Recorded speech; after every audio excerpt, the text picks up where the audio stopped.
Sa paningin ng ano, paningin ko, tsaka sa paningin ng ano, asawa ko. Ito, dito lang ngayon magpapagupit kay kuya. Ayan o, ayan kuya. Kaya, magkano gupit kay kuya? Ha? 90 lang dito, mga kapinis.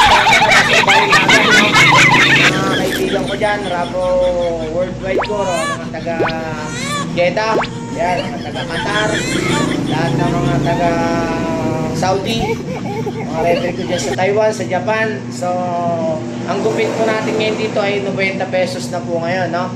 Pagka nagpahit pa kayo, siyempre magbibigay na lang kayo ng ano, sakto 100 na, bibigay nyo, mga ganyan. Kasi, siyempre may special ano gupit lang naman yan. Lalo na yung aahitin sa inyo, makapal.